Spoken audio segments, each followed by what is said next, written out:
আমল জানাবেন প্লিজ। আপনাদের সবাই দরকার এটা, দুনিয়াতে চান না আপনারা?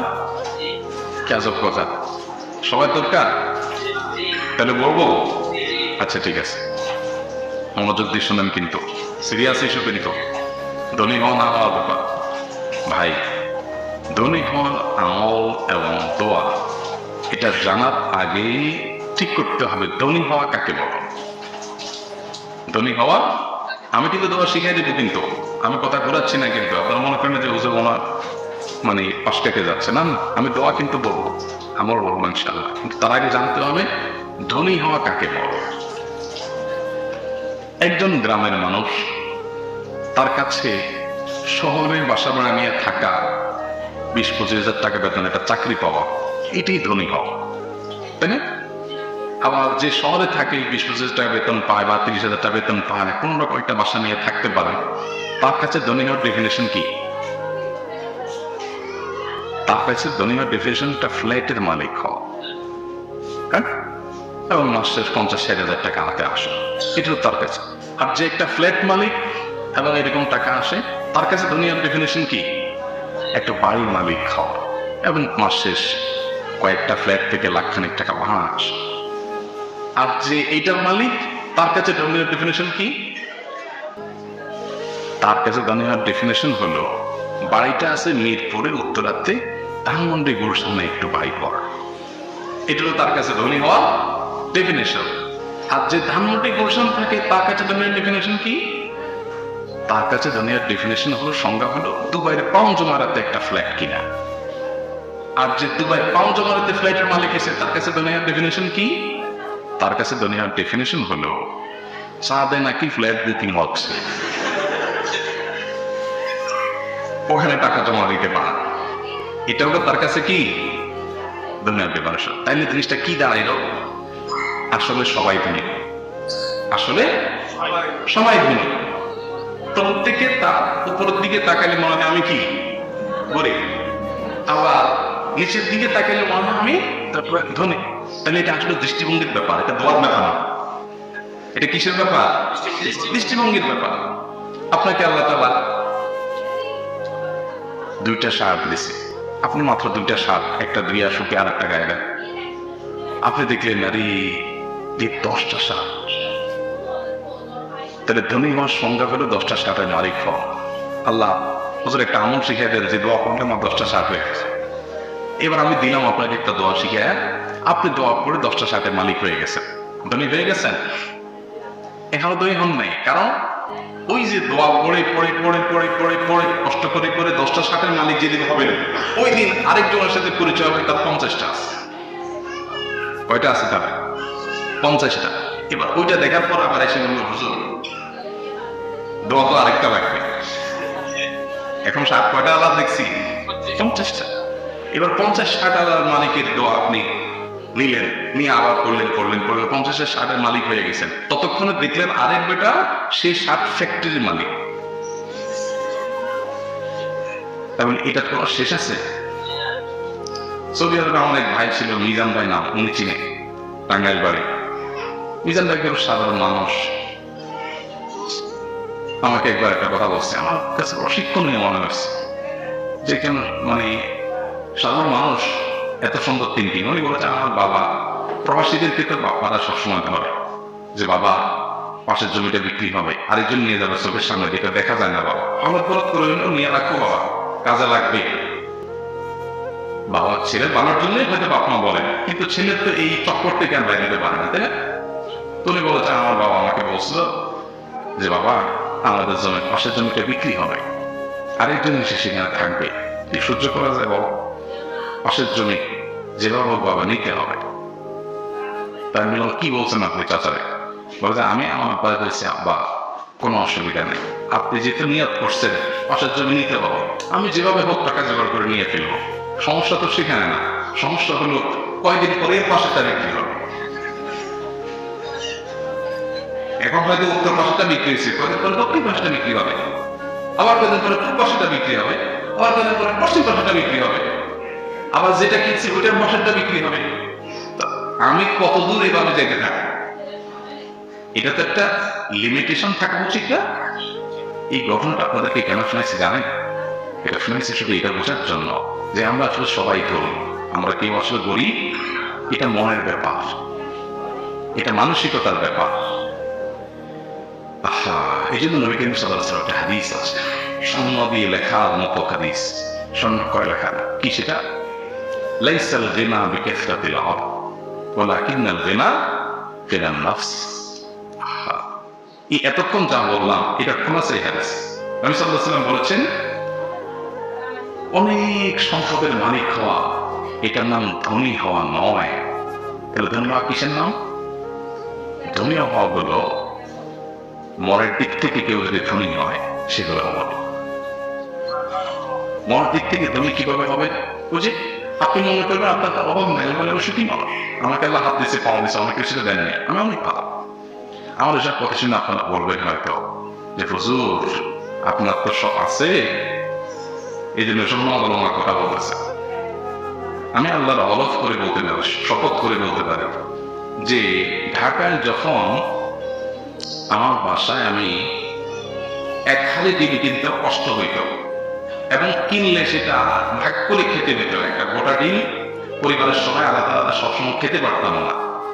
তখন আমার কাছে মনে হয়, আমার ওয়াইফের সাথে মাঝে মধ্যে আলাপ হয়, সে আমার সাথে একমত, তখন আমাদের কাছে এক মুহূর্তের জন্য মনে হয় না আমাদের কোনো অভাব আছে, খুব ধনী মনে হয়, খুব সুখী আছে।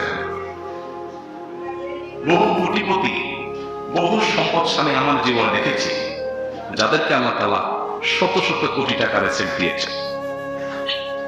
এরকম বহু মানুষ আমি আমাদের চোখে দেখেছি যারা এত অ্যাসেটের মালিক হওয়ার পরেও তারা হামচাষ করে, হুজুর কিভাবে চলবো জানে না।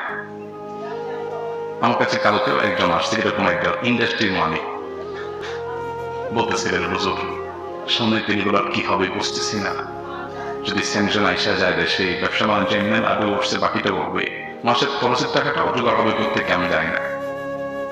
এটা যে বহনক বলতেছে তার যে পরিমাণ অ্যাসেট আছে সেজন্য বিক্রি করে বসে বসে খাইলেও 2-1 প্রজন্ম চলে যাওয়ার কথা, বা সে টেনশন করতেছে যে সে কি খাবে। এগুলো কিসের ব্যাপার বলে? মনের ব্যাপার। বিশ্বাস করেন, আমি শপথ করে বলতে পারি আমাদের বেশিরভাগ মানুষের অভাবটা হলো মনে। অভাবটা কোথায়? মনে। আপনি কেন নিজেকে গরিব মনে করতেছেন? ওর বাড়ি গাড়ি আছে দেখে অনেক সুখী মনে হয়, অনেক বড় লোক মনে হয়, অচেত আপনি অনেক সুখী আছেন। আলহামদুলিল্লাহ, বিরিনাক্স শুকরিয়া আদায় করে। শুকরিয়া আদায় করলে কি হয় না? শুকরিয়া আদায় করলে মানুষ সুখী হয়, যা হয়েছে আলহামদুলিল্লাহ। আর যখন বলবেন না নাই নাই খাই খাই, তখন যা হবে তা আপনারা কি থাকবে?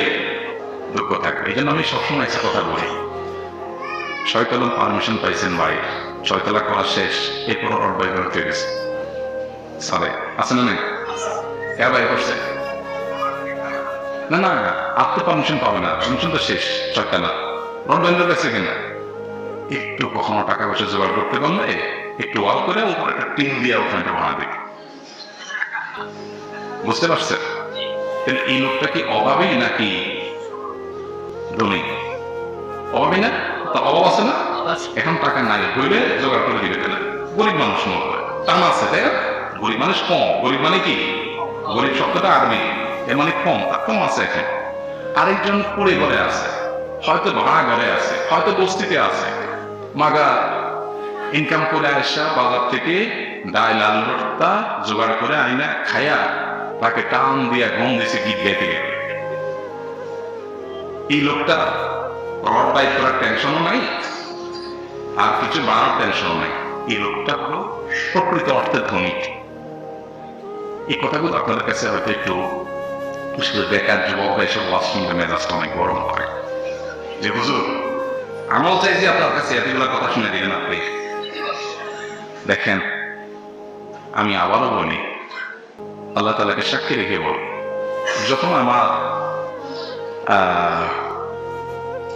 বাচ্চাদেরকে ঈদ উপলক্ষে 2টা জামা কিনে দেওয়ার মতো ক্ষমতা বা একটা জামা কিনে দেওয়ার মতো আর্থিক ক্ষমতাও ছিল না, কোনো ওইদিকে দিতে পারছি, কোনো ওইদিকে পারিনি।